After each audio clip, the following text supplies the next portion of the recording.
Now joining us on the Peerless Boilers hotline, WBAL play-by-play man. We've had Kadri Ismail on. He's been great. But this time it's Gerry Sandusky. Gerry with the G. Zach Gelb here, TalkUSA.tv. Thank you for joining me, and how are you this evening? Doing great. Good to be with you. Well, thank you for coming on, and the whole Sandusky mess has definitely affected you. Everyone's thinking that you actually are Gerry Sandusky on Twitter. It must have been a few rough weeks for you. You know, it has it's been unique, I'll tell you that. I've kind of modified my introduction to Gerry Sandusky, Gerry with a G, comma, no relation. Well, let me ask you this. How do you respond to this when a guy on Twitter goes, oh, you're a jerk, you know, you did all those things to those little boys? How would you respond to that? I respond to that about 50 times a day, and I just try to be as polite as possible and just say, you have the wrong guy. I'm the sportscaster from Baltimore, no relation to the former Penn State coach. Well, let's get into... And for 99% of the people who don't get it, and 1% actually still think I'm just trying to, that I'm actually that guy I'm trying to hide behind it. Like, who the heck would hide on Twitter, you know? Yeah, I guarantee you're definitely right there. But let's go to the Harbaugh, Jim and John. Besides looks, give me some similarities between these two head coaches.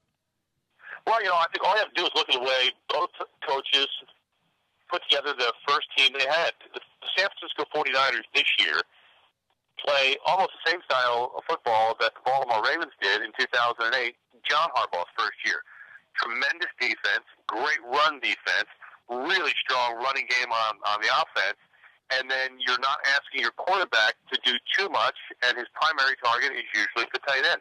That's the MO for both of these teams. I think it tells you the way these two guys were raised in football, what they believe in. Physical football, you win the point of attack, control the ball, win the battles of position and possession, and the scoring will take care of itself.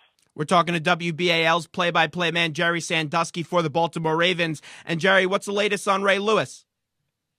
It's the same as it's been all week, limited in practice, and we're not going to know, because the Ravens aren't going to know until a couple of hours before pregame when he goes out on the field and puts his injured toe to the test. They haven't hit all week in practice.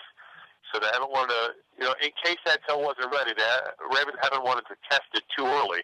They want to wait right until tomorrow night, probably around 5 o'clock, when they will put him through a series of drills to see if his toe can respond.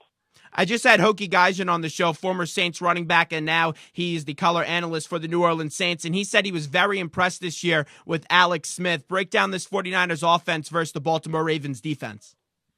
Well, I love what Jim Harbaugh has done with using the skill set of Alex Smith. And Alex Smith was a guy who was comfortable in the shotgun in college. He does a lot of passing out of the gun now when they're not running the ball.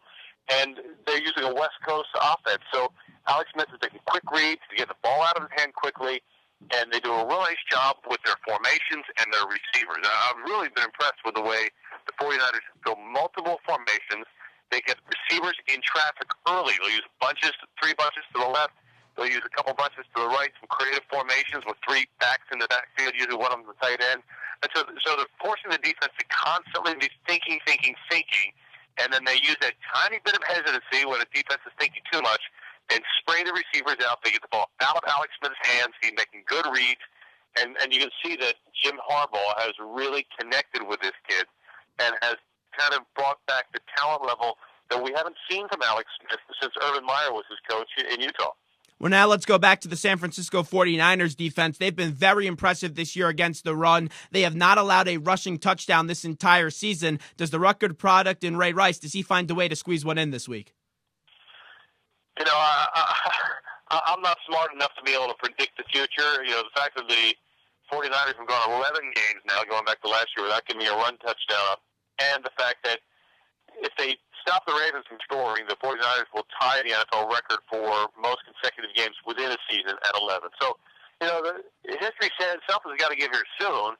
We'd like to see Ray Rice be the guy that gets it in there. But the key to the 49ers is that they're getting this great run defense without committing a safety down to the box. It's a seven-man box. They're not cheating the safety up. They're not doing anything exotic in the back end of the defense. They're just getting great play from their front seven, and that's dictating the terms and forcing people to really rethink what they want to do in the red zone. And the 49ers also have a tough task this week going up against Anquan Boldin and the emerging Torrey Smith. How do you slow down these two prolific receivers? Well, but the only thing you can try to do is use some safety coverage over the top. Anquan Bolden is not a burner. He's much more of an intermediate and a possession receiver, but he becomes far more effective because of the fact that Torrey Smith is a burner. Torrey Smith can and has and will continue to blow the lid off of zone coverages. So even if you drop a safety deep, usually the first time a safety sees this kid, they don't have a feel for his acceleration. A lot of fast receivers come off the line blazing hot. But with Torrey Smith has a unique ability. He comes off the line fast, but then accelerates at the end of a route. So he might be 40 yards down the field, and he still hasn't hit fourth gear, and that's something that's catching a lot of secondaries by surprise. You know, when we get to December and January, you get two games that mean a lot more, and the Ravens know that. They've been in the playoffs for numerous years. Do you think Smith's inexperience will display here in these final 2 months of the season? You know, I'm sure there'll be moments where he'll show that he's a rookie. He's had those moments already. He against Pittsburgh in the second game, he dropped a couple passes in the course of that game in Pittsburgh in a big crowd, and then he came back and caught the game-winning catch. And I think that was the critical point for Torrey Smith. Had he gone through that entire game on the road in Pittsburgh, having dropped 3 or 4 balls, and then the Ravens had lost, that could have been the kind of thing that just crushes a rookie spirit. But the fact that he overcame that, and that's about as tough as it is in the AFC North to play in Pittsburgh on the road in that crowd when you're behind. And he was able to overcome some serious adversity. That has assuaged a lot of concerns that this kid won't be able to stand up to it. I think he's seen enough now that he will be able to stand up to the challenge down the stretch. We're talking to Gerry Sandusky from WBAL. And Gerry, last question right before we let you go. Do you think 3 teams will get into the playoffs this year from the AFC North? I know it's a tough question, but gut feeling, what happens? You know, right now, having looked at those 3 teams, I'd say all 3 are well worthy of being in there. And if they continue to play the rest of their schedule as well as they've played against each other, then I think all 3 of those teams will find their way into the playoffs. The key, though, is the Ravens have to play everybody else as tough as they played the Steelers and the Bengals. The Ravens have some letdowns when they've gone on the road against the Titans, the Jaguars, and the Seahawks. They cannot afford that from this point forward. And the same for the Bengals and the Steelers. If they play everybody the way they play within that division, I think you'll see 3 teams in the postseason from the North. Gerry, thanks so much. I appreciate it. Enjoy Thanksgiving tomorrow. Thank you. Happy holidays to you and yours as well.